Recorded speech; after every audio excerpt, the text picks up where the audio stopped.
bugün sizlerle birlikte 10 sual, 10 sualdan vərəqimizi göstərim ama neyse 10 sualdan yarışma keçirik. Ortada 20 manat var. 10 sualında kim cevap versə 20 manat onun. İkinci bölümde. İkinci bölümle karşımızdayız. Mama alkışta da. Neyse, Başladı. mamam başlayır. Salam vermedin. Bir il neçə gündür? 362. 65. Bir il neçə gündür? 362 gün değil. 65. Bir həftə neçə gündür? 7. Ayda. Bir ay neçə gündür? 30.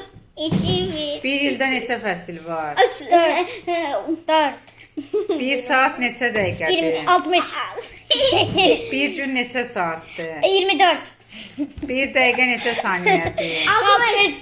60. Yarım sutka neçə saatdır? 12. Hər fəsil neçə aydır?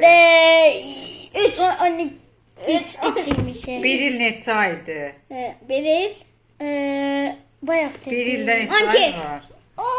Neçə oldu? 5. 5 5. 6 5'ti deyəsən. Yox, sualdır axı. Onda 5-5 davam edirik. Bu sualları heç bilmirsiniz və diqqətli olun. Xortumlu heyvan, 6. sürünən heyvan, İlan. yuxarı sözünün əks mənası, Aşağı. bəyaz sözünün yaxın mənası. Qara. Yaxın məna var, diqqətli olun. Əks məna yoxsa yaxın Mən məna. çox yaxşı deyirəm. Deyirəm, bu nədir? Sonda göydən üç alma düşdü. Bunu harda deyirlər? Mətn sonda, nağılın sonda. Nağıl, Oley. mənə nağıl sözü lazım idi. Səkkiz. Neçə oldu? 8. Deməli 15-dən düzdür. 8 6 7 sən. Yenə də yaxşıdır. Hər ikimizi qalib 20 manat sayıram. olsaydı.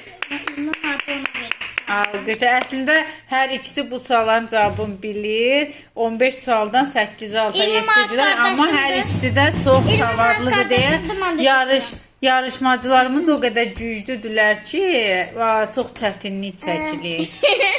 Dostlar sizler bir şey İlk dəfə çəkəndə bizim bu beynimiz yox idi. Növbəti belə yarışlarımız yenidən davam göstərər. edəcək. Beynimiz yox idi onda. Aç beyni idi. Sağ olun. Like atmağı unutmayın. Sağ olun.